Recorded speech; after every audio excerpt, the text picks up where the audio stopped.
صل وسلم على رسولك الكريم وآله الطاهرين اغفر وارحم وأنت خير الراحمين.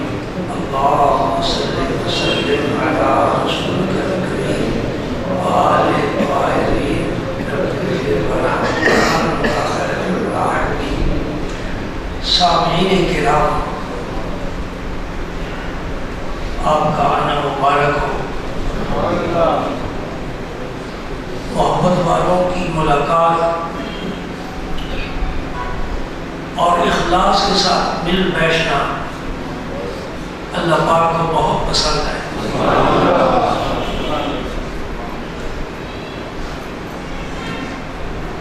دو چیزیں مومن کے لیے بہت ضروری ہے، بلکہ ایمان مکمل ہی تب ہوتا ہے.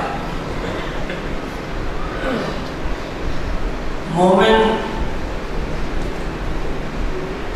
مکمل تب ہوتا ہے جب اس میں دو چیزیں پائی جائیں. پہلی چیز ہے عقیدہ اور دوسری چیز ہے عمل صالح، اچھا عمل. قرآن پاک کی آپ تلاوت کرتے ہیں، کتنے ہی مقامات پر ایمان کے ساتھ عمل صالح کا ذکر کیا گیا ہے. ان الذین آمنوا وعملوا الصالحات، وہ لوگ جو ایمان لائے اور انہوں نے اچھے عمل کیے. ایمان جڑ کی طرح ہے، جس طرح درخت کی جڑ ہوتی ہے. عقیدہ درخت کی جڑ ہے، وہ نظر نہیں آتا، جڑ بھی نظر نہیں آتی، لیکن سارا درخت اس جڑ کا محتاج ہے. اور درخت اور اس کی شاخیں، اس کی ٹہنیاں، اس کے پتے، اس کے پھول، اس کا پھل، اس کا ذائقہ، اس کی لذت، اس کی مٹھاس، اس کی فادیت، یہ سب عمل صالح. یہ نظر آتا ہے. وہ نماز پڑھ رہا ہے، وہ حج کے لیے جا رہا ہے، اس نے یہ صدقہ کیا ہے، وہ تلاوت کر رہا ہے، اس نے سچ بولا ہے، اس نے ملاوٹ نہیں کی، غیبت نہیں کرتا، پڑوسی کے حقوق ادا کرتا ہے، اس کے گھر میں محبت ہے، پیار ہے، نفرت نہیں ہے. یہ کیا ہے؟ اعمال صالحہ. اور درخت صرف جڑ سے نہیں، بلکہ پورا درخت تب بنتا ہے جب اس کی جڑ بھی ہو، تنا بھی ہو، شاخ بھی ہو، اس پر پتے بھی آئے، پھر درخت بنتا ہے. صرف عقیدہ بھی کام نہیں دیتا اور صرف عمل بھی کام نہیں دیتا. آپ بھائی نمازیں پڑھیں، بھائی تمہارا عقیدہ ٹھیک ہے؟ وہ تو پتہ نہیں. نمازوں کا کیا فائدہ؟ روزے کا کیا فائدہ؟ کعبے کے طواف کا کیا فائدہ؟ عقیدہ درست نہیں ہے. اتنی لمبی داڑھی مبارک ہو، یہاں سجدوں کا نشان بھی ہو، اور دین کے لیے اپنی ساری زندگی بھی وقف کی ہو، سارا پیسہ بھی دین پر لگا دیا ہو، جو زندگی کی کمائی ہے ساری دین کی سپرد کر دی ہو، اور تبلیغ بھی کرتا ہو. یہ بڑا اچھا ہے تبلیغ کرتا، حج بھی کر رہا ہے، طواف بھی کر رہا ہے، حجر اسود کو چوم بھی رہا ہے، مقام ابراہیم پر بڑے ہی خلوص سے نفل بھی پڑھ رہا ہے.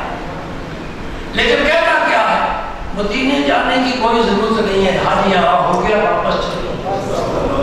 عمل بڑا اچھا ہے، عقیدہ نہیں ہے، کچھ بھی نہیں ہے. آپ میری بلے بات کو سمجھ رہے ہو؟ عمل بڑا اچھا ہے، داڑھی بھی اچھی ہے، لباس بھی اچھا ہے، سجدے بھی اچھے ہیں، طواف بھی اچھا ہے، خدا کے گھر کی زیارت بھی اچھی ہے، سب کچھ اچھا ہے، مدینے والا نہیں تو کچھ بھی نہیں.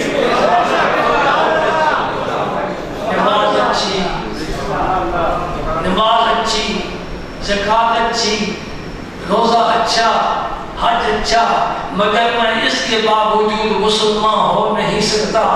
نہ جب تک کٹ بنوں خواجہ کونین کی عزت پر خدا شاہد کامل میرا ایمان ہو نہیں سکتا. صحابہ نے نمازیں تھوڑی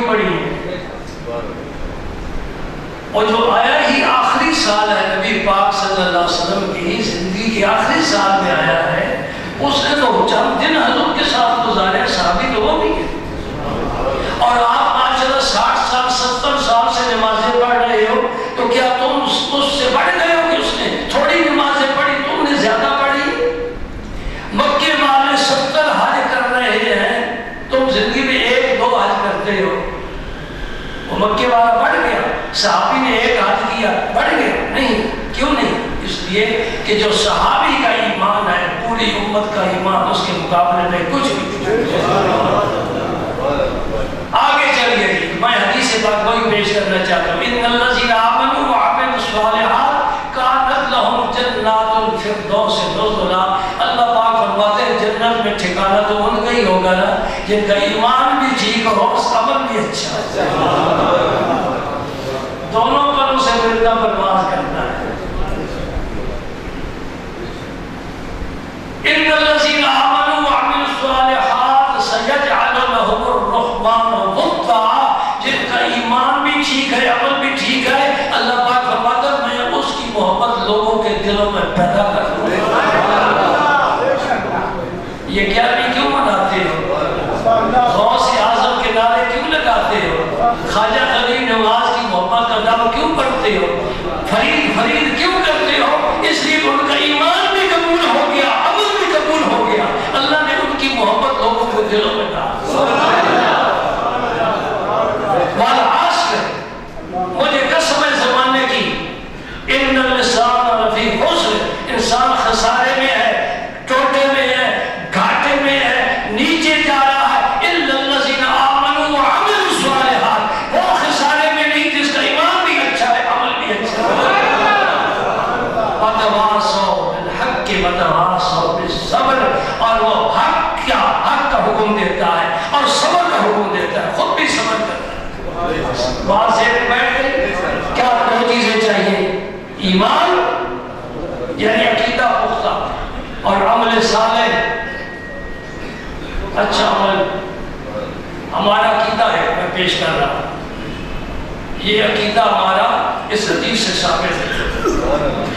یہ جو میں حدیث پیش کر رہا ہوں، آج میں حال 5واں جمعہ ہے، میں کوشش کر رہا ہوں کہ کسی جمعے کو آخری قسط ہو جائے، لیکن نہیں ہو رہی۔ یہ محبت کی باتیں کرنے والی ہیں نا، ہم قرآن و حدیث سے بات نہیں جائیں گے انشاءاللہ، اللہ تعالیٰ میں باہر نہ لے جائے، بس انہی کے اندر رکھے، قرآن اللہ کا، حدیث اللہ کے رسول کی۔ عقیدہ حضور کے بارے میں، حضور کے علم کے بارے میں، حضور کے انکشاف تام کے بارے میں۔ پہلے جو میں یہ بات آئی تھی، ایک مولوی نے لکھا تھا کہ حضور کو انکشاف تام ہوا ہے، دائمی نہیں۔ مولوی صاحب تو وہاں تھے کہ تم نے وہ پھر انکشاف بند کر دیا، پردے لٹکا دیے، نبی کی آنکھوں کے سامنے کچھ نہ دیکھ سکے۔ جب رب دے رہا ہے کسی کے پیٹ میں درد کیوں ہوتا ہے؟ ہمارے ترجمان عقیدے کے شیخ عبدالحق محدث دہلوی رحمت اللہ تعالی علیہ، دہلی میں حوض شمسی ہے، شمس الدین التمش نے بنوایا تھا۔ بات سے بات نکلتی ہے نا، کیسے بنایا تھا یہ تو ضمن ذکر آ گیا۔ اس نے تالاب بنوائے تھے جسے حوض شمسی کہتے ہیں، بہت بڑا، اس کے پاس بڑے ولیوں کے مزار ہیں، ان میں سے شیخ عبدالحق محدث دہلوی کا بھی مزار ہے۔ انہوں نے وصیت فرمائی تھی مجھے وہاں دفن کرنا۔ کیا خصوصیت ہے؟ شمس الدین التمش دہلی کا تاجدار، پورے ہند پر حکومت کرنے والا، دعا کرو کوئی ہمیں بھی ایسا حکمران مل جائے، متشرع، دین کا پابند، جس کی عصر کی سنتیں فوت نہیں ہوئی، نماز تہجد فوت نہیں ہوئی، اور تکبیر تحریمہ پوری زندگی فوت نہیں ہوئی۔ کہاں سے فیض ملا شمس الدین تو نے لیا؟ بادشاہ ان چیزوں سے دور ہوتے ہیں، اس کی روح جواب دے رہی ہے، یہ فیض ہے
مخصوص لوگ ہیں،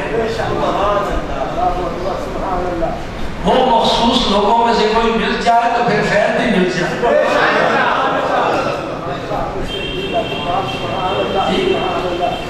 خواجہ غریب نے کیا فرمایا؟ گنج بخش فیض دیکھا کہ یہ فیض کا سمندر ہے، یہ سب کچھ میرے نبی سے لے کر بیٹھا ہے، ہندوستان میں تقسیم، وہ اس دن سے تقسیم ہو رہا ہے۔ یہ 5ویں صدی کی بات ہے، 465 ہجری میں حضور داتا صاحب کا وصال ہوا ہے، آج 1436 ہجری ہے، 465 ملحاظ کرو تو کتنے بن جاتے ہیں؟ 900 سال کے قریب بن گئے نا، 900 سال ہو گئے داتا علی حمیدی کو، وہ سرکار کا فیض تقسیم کر رہا ہے، قیامت تک ہوتا رہے گا۔ وہ کہتے ہیں ہم تو مائل بکرم ہیں، کوئی ساحلی نہیں، ہم تو دینے کے لیے تیار ہے، کوئی لینے والے نہیں ہے۔ سبحان اللہ۔ تو حضور شیخ عبدالوہاب محدث دہلوی حضور کی حدیث پاک کو مدینہ پاک سے ہند میں لائے تھے۔ آپ نے بڑی پیاری کتابیں لکھی ہیں، مشکوٰۃ شریف کی شرح لکھی ہے، مدارج النبوہ لکھی ہے، سیرت پر کتاب، یہ فارسی زبان میں ہے۔ اس میں آپ لکھتے ہیں پہلی جلد مدارج النبوہ کی جو فارسی میں ہے، میں ترجمے کا ذمہ دار نہیں، ڈنڈی مارنے والے بڑے پیدا ہو گئے، اللہ ان کو ہدایت دے۔ ایک نقطہ ہی نہ لکھا جائے نا تو معنی کچھ کا کچھ ہو جاتا ہے، سمجھنا؟ یہ ڈنڈی مارنے والے لوگ اپنے عقیدے کی حفاظت کے لیے شیخ کا بیان تبدیل کر دینا۔ ایک مثال دے کر گزرتا ہوں، آپ کے ہندوستان کے ایک مولوی گزرا ہے، بڑا اس کا نام ہے، نام تو شیطان کا بھی بڑا ہے، جانتے ہیں نام کی کیا ہے؟ شہرت کو میں نہیں پسند، اس کی کوئی حیثیت نہیں ہے جی، نام عام ہو جائے، شہرت مل جائے، یہ کوئی کمال نہیں، کمال کچھ اور چیز۔ اس مولوی نے، میں تمہیں نہیں بتاؤں گا اس کا نام کیا ہے کہ مولوی اسماعیل دہلوی اس کا نام ہے، یہ میں آپ کو نہیں بتانا چاہتا، نام لینے کی کیا ضرورت ہے۔ اس نے لکھا ہے کہ شیخ عبدالوہاب محدث دہلوی نے ایک حدیث نقل کی ہے کہ نبی کریم صلی اللہ علیہ وسلم فرماتے ہیں مجھے دیوار کے پیچھے کا علم نہیں۔ دیجیے آپ پڑھیں گے، آپ کہیں حدیث ہے، ہمارا یہ عقیدہ ہونا چاہیے، اور پھر بیان حدیث کون کر رہا ہے؟ شیخ عبدالوہاب محدث دہلوی، محدث۔ آپ تو شیخ الحدیث بھی کوئی نظر نہیں آتا، حدیث کی ایک کتاب پڑھانے سے تو شیخ الحدیث نہیں نہ پڑھ جاتا، شیخ الحدیث اسے کہتے ہیں حدیث کی تمام کتابوں پر اسے عبور حاصل ہو۔ ہم نے جن سے حدیث پڑھی ہے وہ موقع شیخ الحدیث تھے، سیاست مکمل ایک استاذ نے پڑھایا ہے، اور موقع امام مالک اس کے علاوہ، طحاوی شریف اس کے علاوہ، اور شیخ الحدیث کے علاوہ یہ منصب ہے، علمی منصب ہے۔ اب میں اس کی کلی کھولتا ہوں، وہ کتاب میرے پاس ہی موجود ہے، حوالہ لکھا ہوا ہے۔ شیخ نے لکھا کہ نبی پاک فرماتے ہیں مجھے دیوار کے پیچھے کا علم نہیں۔ یہ لکھنے کے بعد آگے کیا لکھتے ہیں؟ این سخن اصل ندارت، اس حدیث کی کوئی اصل ہے ہی نہیں، اور ڈنڈی مار کے نا مولوی یہ بھی لکھ رہے، لیکن اس کی عقیدہ نہیں محفوظ رہ سکتا۔ یہ ہمارا عقیدہ ہے کہ نبی کو رب نے سب کچھ دیا، سب کچھ دیا۔ اِنَّا أَعْطَيْنَاكَ الْكَوْثَرَ، یہ ایت قرآن سے تم نکالے گا تو کیسے نکالے گا؟ کوثر صفت کا صیغہ ہے، صفت کے لیے موصوف چاہیے، موصوف کوئی بھی ذکر نہیں کیا، موصوف ذکر کرتے پھر یہ صفت ایک موصوف کے ساتھ خاص ہو جاتی۔ رب نے کہا نبی میں نے صرف علم نہیں دیا، صرف حسن نہیں دیا، صرف عقل نہیں دیا، تمہیں میں نے ہر چیز دے دی ہے، اور جو دیا ہے کثرت کے ساتھ دیا ہے، علم دیا ہے وہ بے شمار ہے، حسن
اسلام کی جگہ مخصوص ہے. حضور نے فرمایا یدفن معی، میرے ساتھ دفن کیے جائیں گے. یہ کب کی خبر ہے؟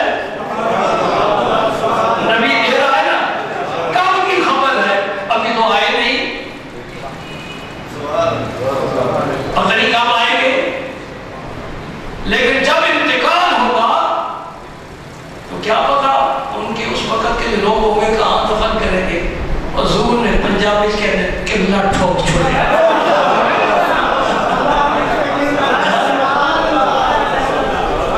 پنجابی دی گل کتنی خوش ہو رہا نبی نے قبلہ ٹھوک چھوڑیا.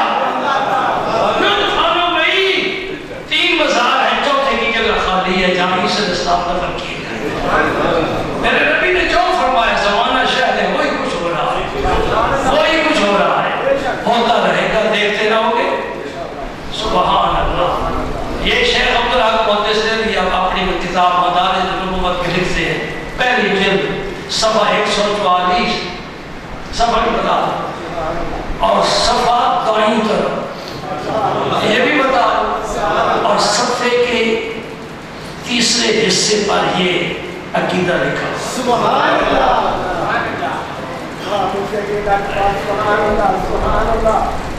کیا عقیدہ ہے؟ فرماتے ہیں کہ آدم علیہ السلام کے پیدا ہونے سے لے کر قیامت تک اللہ پاک نے اپنے نبی کو تمام علوم عطا فرمائے. کوئی مولوی دیکھنا چاہے تو انشاءاللہ میں اسے دکھا دوں گا. یہ لکھا ہوا اور لکھ رہا ہے اس ہندوستان کا چوٹی کا عالم. اور اس عقیدے کی بنیاد کس پر ہے؟ فتجلی لی کل شیء. آپ حدیث یاد آ گئی؟ دست قدرت اللہ پاک کے اپنا دست قدرت میرے دو کندھوں کے درمیان رکھا. اس کی ٹھنڈک انگلیوں کی گوڑوں کی میں نے سینے میں پائی. اس کا فیض کیا ہوا، برکت کیا ہوئی؟ فتجلی لی کل شیء، ہر چیز مجھ پر روشن ہو گئی. پنجابی کہتے ہیں چاندنا ہو گیا، اندھیرا نہیں رہا، روشنی ہو گئی. فتجلی لی کل شیء. اس کا ذکر قرآن پاک میں ایک جگہ فرمایا، سورہ علم نشرح. علم نشرح لک صدرک. میرا بھی میں نے آپ کو شرح صدر نہیں عطا فرمایا. شرح صدر کیا ہوتا ہے؟ ایک شرح صدر ہے. فتجلی لی کل شیء، ہر چیز روشن ہو گئی.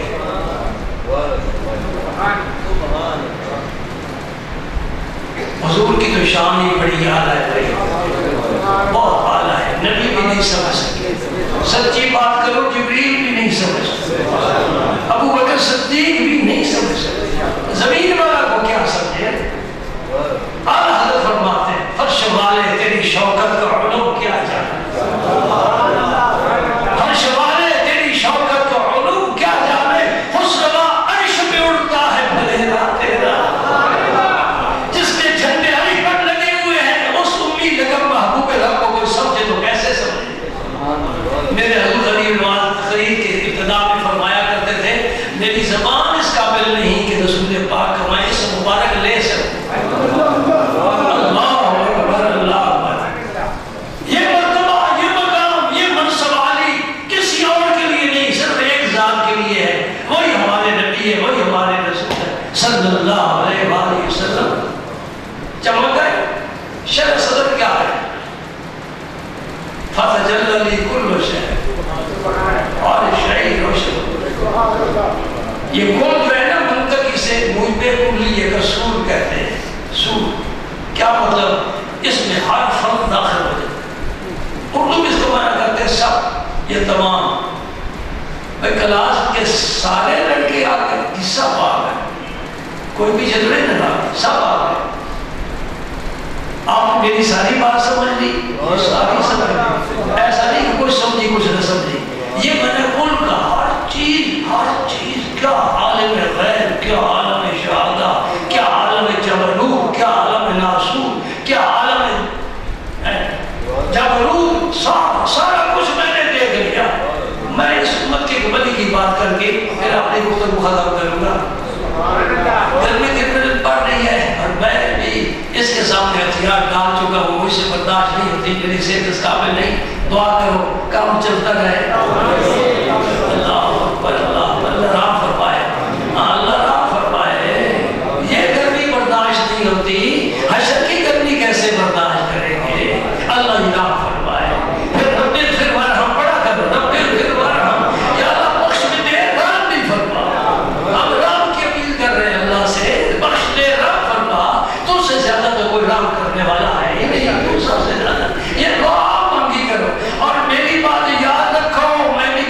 کامل کے ہاتھ میں ہاتھ دے کر بیٹھا ہو. ایک بات یاد رکھو، جس نے پوری زندگی یہ وظیفہ رکھا، میں خدائے لم یزل کی قسم کھا کر کہتا ہوں، اس کی رحمت میں پناہ ہے، اس کا کرم میں پناہ ہے، اس بندے کو کبھی مایوس نہیں کرے گا، کبھی مایوس نہیں کرے گا، بخش بھی دے گا، رحم بھی فرمائے گا. یہ وظیفہ پڑھتے رہا کرو، چلتے پھرتے اٹھتے بیٹھتے، حتیٰ کہ نیند آئے تب بھی یہ پڑھو، آنکھ کھلے تب بھی یہ پڑھو. میں سو جاؤں یا مصطفیٰ کہتے بولے ہاں صلی اللہ کہتے. زبان کو عادی بناؤ اذکار کا، زبان کو عادی بناؤ اللہ کے محبوب پر درود بھیجنے کا. یہ بے اختیار درود بھیجے. اللہ اکبر. خواجہ شمس العارفین کے ایک آقا غلام ہوئے مانسیرا احمد آباد کے علاقے کے. حضور کو جوش آ گیا، رحمت آ گئی، فرمایا تو مجنوں بن جا، یعنی سرکار کا عاشق بن جا. مجنوں کا یہ بنا ہے، لیلا کا وہاں مجنوں نہیں.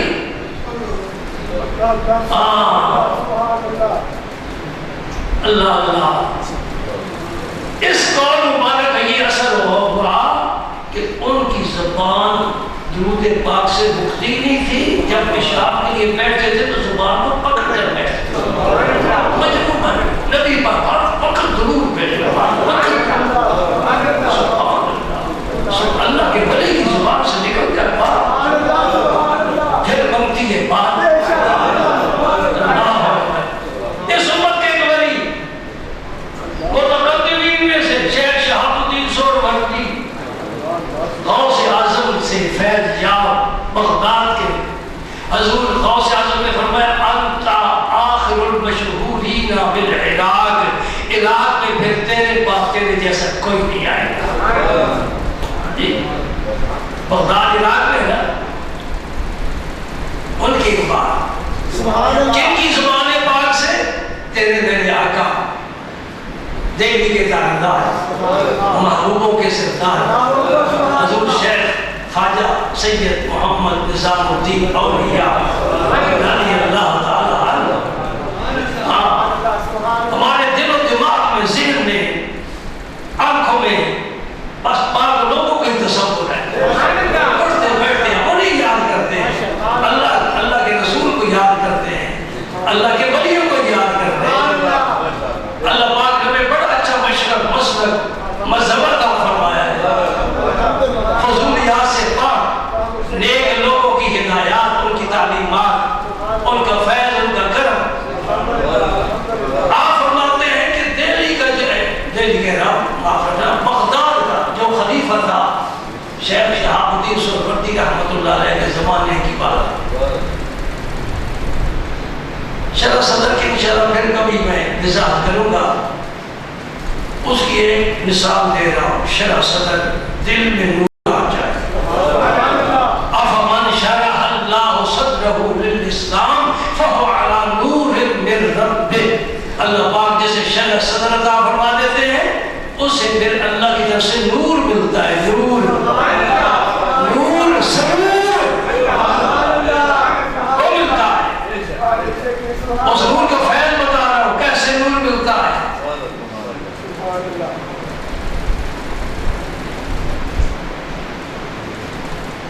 جو فلاسفہ قدیم ہے نا، آج کی سائنس کی مجھے کوئی خبر نہیں، میں فلسفہ قدیمہ پڑھا تھا. ان کا خیال یہ ہے کہ زمین ساکن ہے، آسمان گھومتا ہے. اب پرانی بات میں تو کر رہا ہوں، ہمارا دین بھی پرانا ہے، قرآن بھی پرانا ہے، پرانی بات ہی کرے نا. آسمان گھومتا ہے. یہ جو گھومنا ہے یہ حرکت ہے. اب میں ہاتھوں کو حرکت دے رہا ہوں، سر کو دے رہا ہوں، آپ اٹھتے ہیں، بیٹھتے ہیں، حرکت کرتے ہیں، چلتے ہیں، پھرتے ہیں، ادھر ہوتے ہیں، ادھر پہلو بدلتے ہیں، حرکت کرتے ہیں. حرکت تین قسم کی ہوتی ہے. ایک حرکت ارادی، جیسے کہ اب میں حرکت کر رہا ہوں، اپنے ارادے سے ہاتھوں کو، سر کو حرکت دے رہا ہوں. یہ دوسری حرکت ہوتی ہے طبیعی، اس کی فطرت میں حرکت کرنا رب نے رکھا ہے. ایک حرکت ہوتی ہے کسری، جو کسی کی طاقت سے حرکت کرتا ہے. مثلا آپ نے پتھر آسمان کی طرف پھینکا، یہ پتھر حرکت کرتا ہے اوپر جا رہا ہے، یہ حرکت کش کی کہلائے گی۔ جب تک تمہارے ہاتھ کی طاقت اس کے پیچھے ہے وہ اوپر چلتا جائے گا، اوپر جاتا حرکت کرتا رہے۔ جب تمہارے ہاتھ کی طاقت ختم ہو جائے گی اب وہ پتھر نیچے آئے گا۔ یہ نیچے آنا، یہ حرکت کرنا، یہ حرکت کبھی ہی ہے۔ اوپر جانا یہ حرکت کسری ہے، ایک ارادے سے حرکت ہے۔ یہ سبق یاد ہو جائے نا کہ حرکت تین قسم کی ہے۔ جو آسمان حرکت کرتا ہے نا،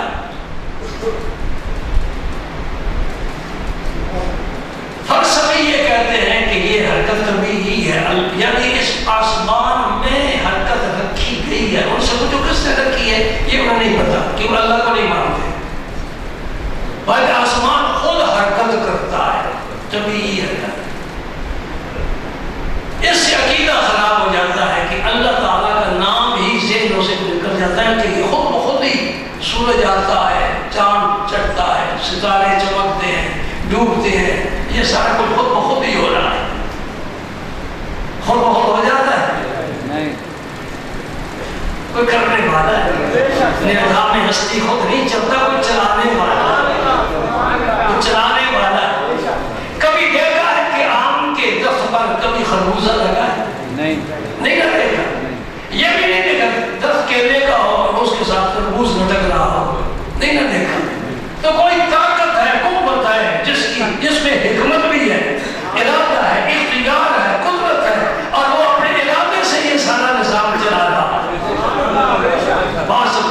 اب جو خلیفہ ہے بغداد کا، اس کے بعد فلسفی آیا، اس فلسفی کا نام ہے فارابی، بڑا مشہور ہے، بعض لوگوں نے سکولوں کا نام بھی رکھا ہے فارابی سکول۔ یہ بڑا فلسفی تھا، انہیں دروازے بند کر کے تو خلیفے کے ذہن کو خراب کرنا شروع کر دیا۔ انہوں نے کہا یہ جو آسمان گھومتا ہے اس کو کوئی گھمانے والا نہیں، بلکہ یہ حرکت کبھی ہی ہے،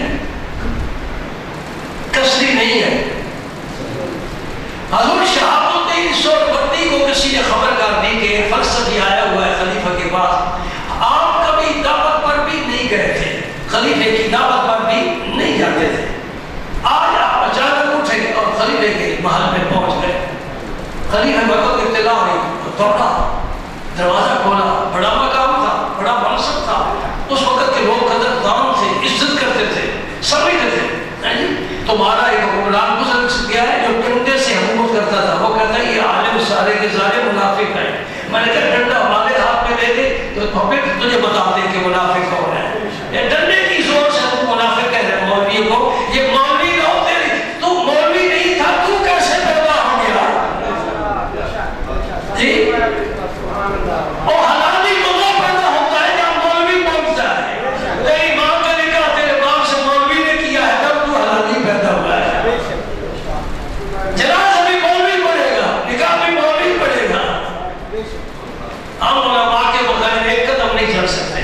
اور کوئی عزت کرے نہ کرے، اللہ کی جناب میں عزت بڑی ہے، اللہ کی جناب میں بڑی عزت ہے۔ حضور شیخ شہاب الدین سہروردی پہنچ کے ہمارا دروازہ کھولو، خلیفہ دروازہ کھول کے باہر آیا، قدم بوسی کی، عزت کے ساتھ اندر لگے۔ فرمایا کیا باتیں کر رہے ہو؟ کیا حضور کچھ نہیں، ادھر ادھر کی باتیں شروع کر۔ اب میں روایت کس کی بیان کر رہا ہوں؟ محبوب الہی کی۔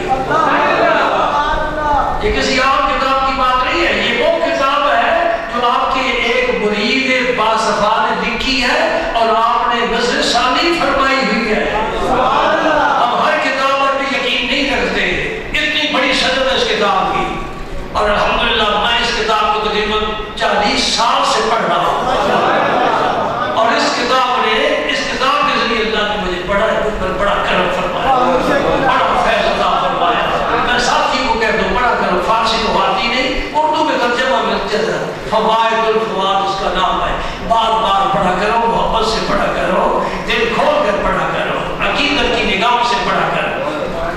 آپ نے مجبور کیا کہ بتاؤ کیا مسئلہ تمہارے سامنے، پر دیکھا نا فارابی بیٹھا ہے، یہ فلسفی ہے، سائنسدان ہے، یہ کوئی اچھی بات تو نہیں کرے گا، قرآن و سنت کی بات نہیں کرتے سائنسدان۔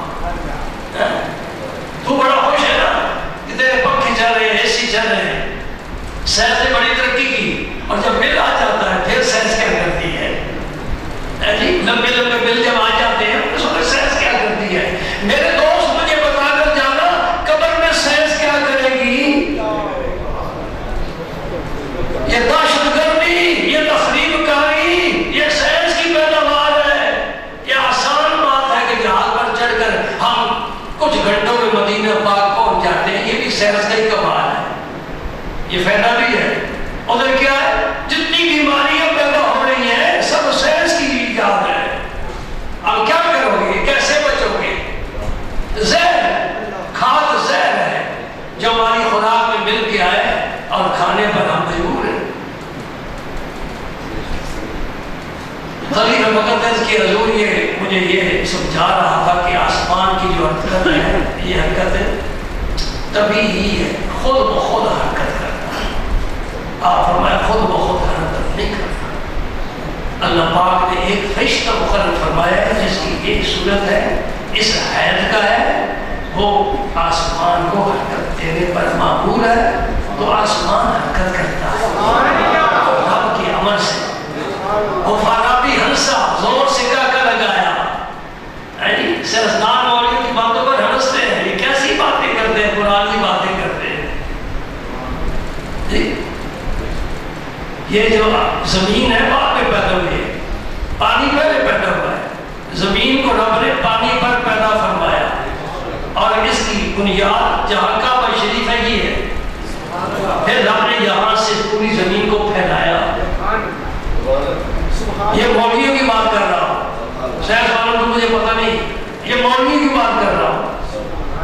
پھر زمین کو پھیلایا، پھر پانی پر زمین حرکت کرنے لگی، رب نے پہاڑوں کی میخیں ٹھونک دی۔ یہ قرآن بتا رہا ہے، سائنسدان تو پیدا ہی نہیں ہوئے تھے، قرآن بتا رہا ہے۔ سبحان اللہ۔ فلسفی کو بحث کے اندر خدا ملتا نہیں، ڈور کو سلجھا رہا ہے اور سرا ملتا نہیں۔ آپ ہمارے فرشتہ ہے، اس شکل کا ہے، شکل بتائی، اس حید کا ہے، حید بتائی۔ اللہ پاک اس کو مقرر فرمایا ہے، وہ آسمان کو حرکت دیتا ہے۔ وہ فارابی ہنسا، کہا لگایا، عجیب بات سنی، فرمایا عجیب بات تو کرتا ہے میں نہیں کرتا، آج چل دونوں باہر نکلو میرے ساتھ، کھلی فضا میں، خالی آسمان کے نیچے۔ ادھر پکڑ لیا ہاتھ خلیفہ مقدس کا، یہ ہاتھ پکڑ لیا فارابی کا، اور اللہ تعالیٰ کی جناب میں دعا کی ہے، جو محبوب الہی کے کلمات زبان پاک سے نکلے ہیں وہ میری زبان سے نکلیں گے، تمہارے کان سنیں گے۔ خدا بندہ آج بندگان خیشرا میں نمائی ایہارا ہم بنوا، یہ فارسی کی دعا ہے۔ اے اللہ جو اپنے دوستوں کو دکھاتا ہے ان کو بھی دکھا دے۔ دوستوں کی آنکھ نہیں ہوتی ہے، نور الگ ہوتا ہے۔ افمن شرح اللہ صدرہ للاسلام فهو علی نور من ربہ، اسے اللہ کی طرف سے نور ملتا ہے، اور ایک نعمت ہے، تحفہ ہے قدرت کا۔ اے اللہ جو تو اپنے بندوں کو، خاص بندوں کو، دوستوں کو دکھاتا ہے ان کو بھی دکھا۔ اور میں نظر اٹھا کر دیکھو آسمان کی طرف، دونوں نے دیکھا، کوئی فرشتہ آسمان کو حرکت دے رہا ہے۔ کہاں بغداد کی سرزمین، کہاں آسمان، ولی اللہ نے سارے فاصلے طے کرا دیے، پردے اٹھا دیے، رب نے نگاہوں کو اتنی نور، اتنا روشن کر دیا کہ اس فرشتے کو دیکھ لیا۔ فارابی تسلیم کر کے آگے، باقی میرا نظریہ غلط ہے، حقیقت وہی ہے جسے میں دیکھ رہا ہوں۔ ولی دیکھتا بھی ہے، دکھاتا بھی ہے، نبی دیکھتا بھی ہے، دکھاتا بھی ہے۔ ایک حوالہ اور آپ کی نظر کرتا ہوں، یہ حوالہ بڑا ہے، اس لحاظ سے بڑا ہے کہ اہل سنت کی کتابوں میں بھی ہے اور شیعہ کی کتابوں میں بھی ہے، اور شان صدیق اکبر بھی، اس لیے بڑی بات ہے نا۔ میرے آقا کریم رؤوف الرحیم ہجرت فرما کر تشریف لے جا رہے ہیں، کہاں تشریف فرمائے؟ غار ثور میں۔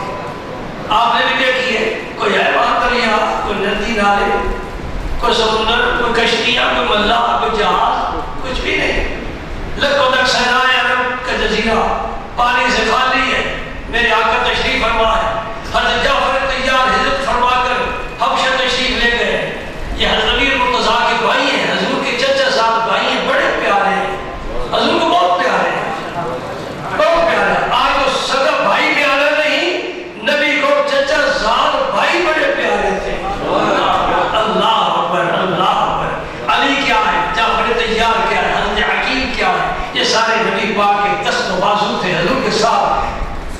سبحان اللہ۔ غار ثور میں میرے آقا تشریف فرما ہے، سوائے ابو بکر صدیق کے اس وقت اور کوئی باس نہیں انسان۔ ابو بکر صدیق سے مخاطب ہو کر حضور فرماتے ہیں انی لانظر الی سفینۃ جعفر واصحابہ، ابو بکر میں اس کشتی کو دیکھ رہا ہوں جس پر جعفر طیار اور ان کے ساتھی سفر کر رہے ہیں، حبشہ جا رہے ہیں۔ غار ثور میں بیٹھ کر میرا نبی صرف خبر نہیں دے رہا، فرمایا انی لانظر، میں اپنی آنکھوں سے دیکھ رہا ہوں۔ پردے ہٹے کہ نہ ہٹے، پہاڑوں نے راستے صاف کر لیے اور دوری کو قریب کر لیا، میرے نبی نے دیکھ لیا۔ ابو بکر صدیق رضی اللہ عنہ یا رسول اللہ آپ نے تو دیکھ لیا ہے، مجھے بھی دکھا دو۔ چاند دیکھ لینا اور بات ہے، دوسروں کو دکھانا اور بات ہے۔ اور میں نے تو دیکھ لیا ہے 29 کا چاند ہے، بڑا چھوٹا سا ہے، باریک سا ہے، تمہیں کیسے دکھاؤں؟ یہ کہو میرا کوئی اس طرف ہے اس طرف ہے، دکھانا مشکل ہوتا ہے۔ اب نبی دکھائے تو کیسے دکھائے؟ یہ تو رب کے پاس طاقت ہے۔ اللہ تو اللہ ہے، رب العالمین ہے، یہ رحمت للعالمین بنا کر بھیجا ہے۔ یہ تیرا نائب ہے زمین میں، تو احکم الحاکمین ہے، ساری قدرت تیری، ساری طاقت تیری، تو عزت دینے والا ہے، دے دے نبی کو اختیار۔ میرے آقا نے فرمایا ابو بکر ذرا آگے تو ہو، دیکھنا چاہتا ہے کہ دیکھنا چاہتا ہوں۔ سرکار نے اپنے دونوں ہاتھ دونوں آنکھوں پر پھیر دیا۔ میں بھی دیکھ رہا ہوں، میں بھی دیکھ رہا ہوں۔ فَمَنْ صِدِّيقٌ، شیعہ کی کتاب ہمارا میرے پاس موجود ہے۔ فَمَنْ صِدِّيقٌ، میری تصدیق جتنی تو نے کی ہے کسی اور نے نہیں کی، تو سب سے زیادہ سچا ہے۔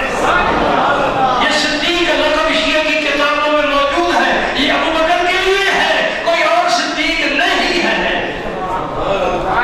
جب آپ صدیق کہیں گے، سارے صحابی بڑے مرتبے والے تھے، رب نے سب کو شانیں دی ہیں، لیکن جب صدیق کہیں گے تو ابو بکر کا ہی تصور آئے گا۔ تو اللہ والے دیکھتے بھی ہیں، دکھانا چاہیں، اللہ سے عزت تو مل ہی جاتا ہے نا، دکھاتا اللہ ہی ہے، یہ سارے کام اللہ ہی کرتے ہیں۔ لیکن کتنے کام ہم کرتے ہیں اور اپنی طرف منسوخ کرتے ہیں، میں ادھر کیا، میں نے یہ کیا، میں نے وہ کیا۔ یہ کوئی بھی نہیں کہتا کہ اللہ نے کیا ہے، کہتا میں نے کیا، اس لیے کہ بظاہر تو فعل تیرا ہے نا، تیرے اندر طاقت جو ہے وہ اللہ کی ہے۔ جناب علی المرتضیٰ شیر خدا نے خیبر کا دروازہ اٹھایا، جیسے عرب کے جوان 40 جوان مل کر بھی نہ اٹھا سکے، اٹھایا نا، وہی معلوم ہے کیسے اٹھا لیا۔ امام رازی فخر الدین رازی شافعی تفسیر کبیر میں ایک جملہ لکھتے ہیں، فرماتے ہیں کہ جناب علی المرتضیٰ نے فرمایا مارا کلا تو باب خیبر بقوت جسدانی